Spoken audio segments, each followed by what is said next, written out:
திருப்பூர் மாவட்டம் பல்லடத்தில் ஒரே குடும்பத்தைச் சேர்ந்த 3 பேர் படுகொலை செய்யப்பட்ட சம்பவம் பெரும் அதிர்வலைகளையும் சர்ச்சையையும் ஏற்படுத்தியிருந்தது. இந்நிலையில் இது தொடர்பான விசாரணை தொடர்ந்து வரும் நிலையில் கம்பளி போர்வை விற்பனை செய்யும் புலம்பெயர் தொழிலாளர்களின் கைரேகை, ஆதார் அட்டை உள்ளிட்ட விவரங்களை சேகரிக்கும் பணிகள் தீவிரமாகி இருப்பதாக தற்போது வெளிவந்திருக்கக்கூடிய முக்கிய செய்தி தெரிவிக்கிறது.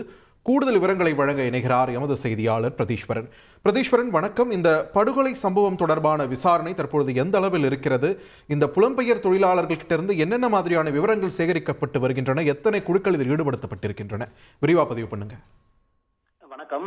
திருப்பூர் மாவட்டம் பல்லடத்தை அடுத்த சேமலைக்கவுண்டம்பாளையம் பகுதியில கடந்த நவம்பர் 29ஆம் தேதி ஒரே குடும்பத்தை சேர்ந்த தெய்வ சிகாமணி, அலமேலு மற்றும் அவரது மகன் செந்தில்குமார் ஆகிய 3 பேர் அவர் தனியாக இருந்த தோட்டத்து வீட்டில் நள்ளிரவில் கொலை செய்யப்பட்டு வீட்டில் இருந்த 6 பவுன் நகை மற்றும் செந்தில்குமாருடைய செல்போன் ஆகியவை கொள்ளையடிக்கப்பட்டது.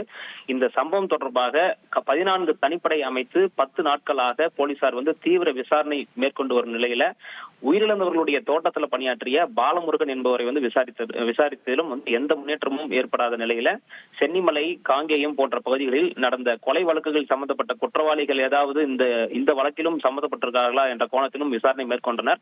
ஆனா விசாரணையில இதுவரை எந்த ஒரு முன்னேற்றமும் ஏற்படாததால சாலைகளில் பல்லடம், அவினாசிபாளையம் ஆகிய பகுதிகளில் வீடு வீடாக சென்று கம்பளி, போர்வை போன்ற பொருட்களை விற்பனை செய்யும் புலம்பெயர் தொழிலாளர்களை அவர்களுடைய கைரேகைகள் மற்றும் ஆதார் அட்டை நகல் உள்ளிட்டவை சேகரிக்கும் பணிகள் இப்போ தற்போது நடைபெற்று வருகிறது. பல்லடம் மற்றும் அவினாசிபாளையம் ஆகிய காவல் நிலையங்களில் இந்த பணியில் காவல்துறையினர் ஈடுபட்டு வருகின்றனர். அதே போன்று ஒரே குடும்பத்தை சேர்ந்த 3 பேர் கொலை செய்யப்பட்ட வழக்குல அந்த சம்பவ இடத்திற்கு அருகே தோட்டத்தில் கிடைத்த மது பாட்டில் மற்றும் சிகரெட் துண்டுகளை கொண்டு போலீசார் தீவிரமாக விசாரணை மேற்கொண்டு வந்தாங்க.